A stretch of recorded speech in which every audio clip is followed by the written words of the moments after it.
Hi friends.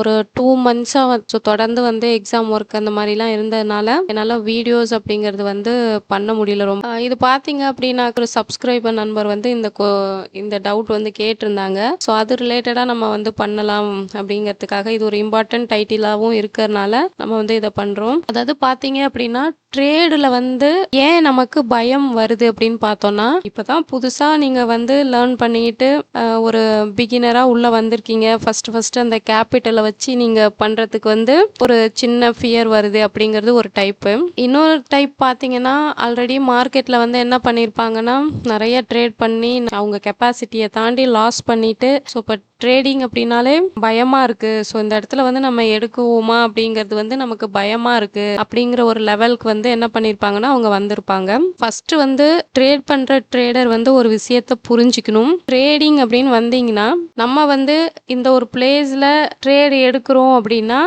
So அதுக்கு 2 possibilities அப்படிங்கிறது நமக்கு இருக்கு. ஒன்று என்ன பண்ணோம்னா, நம்ம எடுத்த டைரக்ஷன்ல மார்க்கெட் போகும். இப்படி இல்லைன்னா நமக்கு அகைன்ஸ்டா மார்க்கெட் மூவ் ஆகும். இப்போ நம்மளுடைய கேபிட்டலை இந்த இடத்துல நம்ம என்ன பண்றோம் அப்படின்னா யூஸ் பண்றோம். ஸோ அந்த கேபிட்டல் நமக்கு மேலே போகி நமக்கு ப்ராஃபிட் கொடுக்கறதும் இருக்கு. ஸோ நமக்கு அகைன்ஸ்டா நமக்கு லாஸ் கொடுக்கறதும் இருக்கு. ஸோ அப்படி பார்க்கும் பொழுது நமக்கு நம்ம ஒரு ட்ரேடை எக்ஸிக்யூட் பண்ணணும்னா இந்த 2 பாசிபிலிட்டிஸ்மே நமக்கு இருக்கு. இதுதான் நீங்க கிளியரா ஃபர்ஸ்ட் உங்க மைண்ட்ல புரிய வச்சுக்கணும். இதை எதுக்காக நான் சொல்றேன் அப்படின்னா, இது ட்ரேடிங்கினுடைய நேச்சர். ட்ரேடுன்னு எக்ஸிக்யூட் பண்ணும் பொழுது நம்ம ஒவ்வொரு நாளும் என்ன பண்ண முடியாது அப்படின்னா, பயந்து ட்ரேட் எடுக்க முடியாது. என்னைக்கோ ஒரு நாள் நம்ம என்ன பண்ணிட்டோம்னா, ஒரு மிஸ்டேக் பண்ணிட்டோம், ட்ரேட் எக்ஸிக்யூட் பண்ணிட்டோம், கொஞ்சம் ஒரு ஃபியரிங் இருந்துச்சு. இந்த 20 டேஸ்ல 1 டே எனக்கு ஃபியர் வந்துச்சு, 2 டேஸ்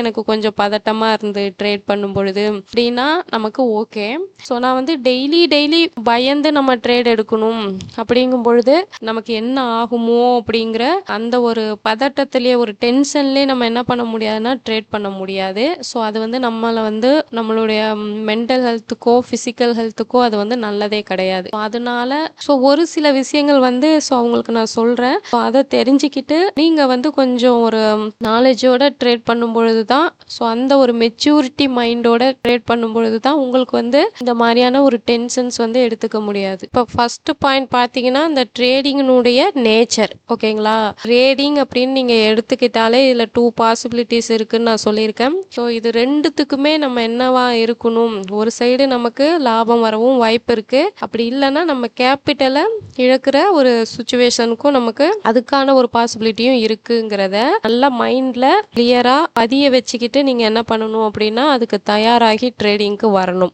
செகண்ட் பாயிண்ட் பாத்தீங்கன்னா, நீங்க யூஸ் பண்ணக்கூடிய கேபிட்டல் உங்களுடைய ஒரு ஓன் அமௌண்டா இருக்கணும். ஸோ இது உங்களுடைய வேற ஒரு எக்ஸ்பெண்டிச்சரோ வேற ஒரு கமிட்மெண்ட்ஸோ அதை அஃபெக்ட் பண்ணாத ஒரு கேபிட்டலா இருக்கணும். ஸோ அப்பதான் என்ன பண்ணுவீங்க அப்படின்னா, நீங்க ட்ரேட் எடுக்கும்போது உங்களுக்கு அந்த பயம் வராது. இதுவே நீங்க என்ன பண்ணுவீங்கன்னா, இன்னைக்கு ஒரு 50,000 கேபிட்டல் எடுத்துட்டு வந்திருக்கேன், இந்த கேபிட்டல் வேற ஒரு செலவுக்கான ஒரு கேபிட்டல், நான் வேற ஒரு கமிட்மெண்ட்ஸ்க்காக வச்சிருக்கேன், அது எனக்கு ஒரு 1 வீக்குக்கு தேவையில்ல, ஸோ அந்த கேபிட்டலை நான் ட்ரேடிங்க்கு எடுத்துட்டு வரேன் அப்படின்னு நீங்க எடுத்துட்டு வந்தீங்கன்னா கண்டிப்பா உங்களால ஒரு ஹாப்பியான ட்ரேடே உங்களால எடுக்க முடியாது. ட்ரேட் எடுக்கிறதுக்கு நீங்க ரெடியா இருக்கும் பொழுதே நமக்கு ப்ராஃபிட் வருமோ லாஸ் வருமோ பயம் அப்படிங்கிறது அந்த இடத்துல ஆட்டோமேட்டிக்கா உங்களுக்கு வரும். ட்ரேடு லாஸ் ஆயிடுச்சுன்னா நமக்கு கேபிட்டல் என்ன பண்றது, இந்த மாதிரியான விஷயங்கள்லாம் உங்களுக்கு வரதுனால உங்களால ஃப்ரீயா ட்ரேட் பண்ண முடியாது. ஸோ கேபிட்டல் பொறுத்த வரைக்கும் உங்களுடைய ஒரு ஓன் கேபிட்டல் உங்களுடைய ஒரு சேவிங்ஸா இருக்கிற மாதிரி பார்த்துக்கோங்க.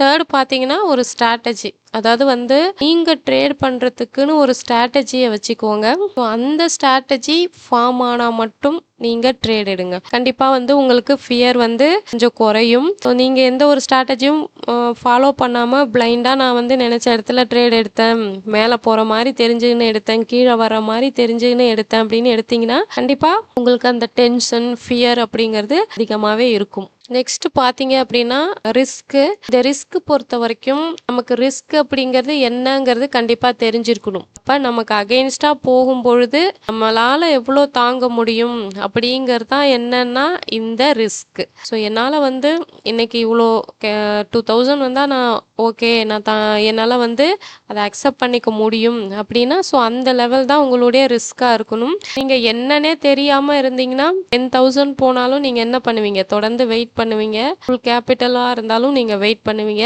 இது வந்து அதிகமான ஒரு லாஸை வந்து உங்களுக்கு கிரியேட் பண்ணும். இதனால பயம் அப்படிங்கிறது உங்களுக்கு அதிகமாக வந்துட்டு இருக்கும். அப்போ ரிஸ்க் ஃபேக்டர் அப்படிங்கிறது என்னங்கிறத தெரிஞ்சிட்டுங்க அப்படின்னா நீங்கள் வந்து ஒரு ரிலாக்ஸாக பயம் இல்லாத உங்களால் என்ன பண்ண முடியும் அப்படின்னா ட்ரேட் பண்ண முடியும்.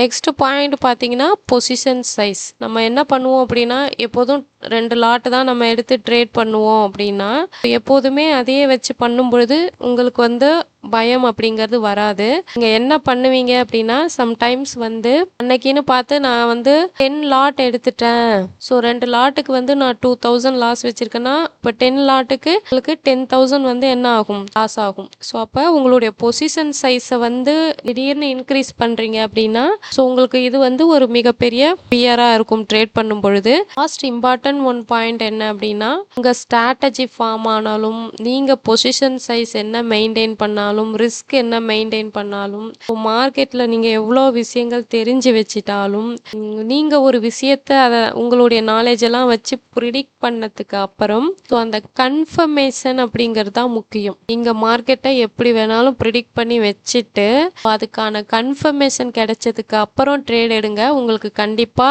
ஏர் அப்படிங்கிறது இருக்காது. வெறும் ப்ரிடிக்ஷன்ல மட்டும் நான் ட்ரேட் எடுத்தேன் அப்படிங்கிற மாதிரி எடுத்தீங்கன்னா கண்டிப்பா வந்து உங்களுக்கு ஃபியர் இருக்கும். அந்த கன்ஃபர்மேஷன் கிடைக்கல, நான் கரெக்டாக தான் ப்ரிடிக்ட் பண்ணியிருக்கேன் ஆனால் எனக்கு வந்து கன்ஃபர்மேஷன் வரல அப்படின்னு சொல்லி ஒரு ட்ரேடு மிஸ் ஆகுச்சுன்னா ஆகட்டும், அதை பற்றி நீங்கள் ஒரி பண்ணிக்காதீங்க. இந்த பாயிண்ட்டை வந்து நல்லா வந்து என்ன பண்ணுங்க உங்கள் மைண்டில் வச்சுக்கோங்க. ஃபர்ஸ்ட் ஒன் பாயிண்ட் வந்து நேச்சர் ஆஃப் த ட்ரேடிங்குடைய நேச்சரே இப்படி தான் அப்படிங்கிறத நீங்கள் மைண்டில் ஏற்றிக்கோங்க. லாஸ்ட் ஒன் பாயிண்ட் பார்த்தீங்க அப்படின்னா இந்த கன்ஃபர்மேஷன் கிடைச்சா மட்டும்தான் நான் என்ட்ரி எடுப்பேன்னு வெயிட் பண்ணி இந்த கன்ஃபர்மேஷனோட நீங்கள் என்ட்ரி எடுக்கும் பொழுது தான் உங்களுக்கு ட்ரேடிங் ஃபியர் அப்படிங்கிறது வராது. அந்த கன்ஃபர்மேஷன் இல்லாமல் நீங்கள் வந்து அர்ஜென்ட் பட்டு ஒரு இடத்துல என்ட்ரி பண்ணுறீங்க, அன்வான்டான ட்ரேட்ஸ்லாம் பண்ணுறீங்க அப்படின்னா கண்டிப்பாக உங்களுக்கு ஃபியர் வரும். ஸோ இந்த பாயிண்ட்ஸ்லாம் கொஞ்சம் கன்சிடர் பண்ணிட்டு நீங்கள் என்ட்ரி பண்ணீங்க அப்படின்னா கண்டிப்பாக வந்து அளவுக்கு உங்களுடைய ஃபியர் அப்படிங்கிறத நீங்கள் குறைச்சிக்க முடியும். இந்த ஃபியர் டென்ஷன்லாம் இல்லாமல் ரிலாக்ஸாக ட்ரேட் பண்ணுறது தான் நமக்கு என்னது நம்மளுடைய ட்ரேடிங் கரியருக்கு வந்து இதுதான் வந்து ரொம்ப ரொம்ப முக்கியமான ஒரு விஷயம். Thank you friends.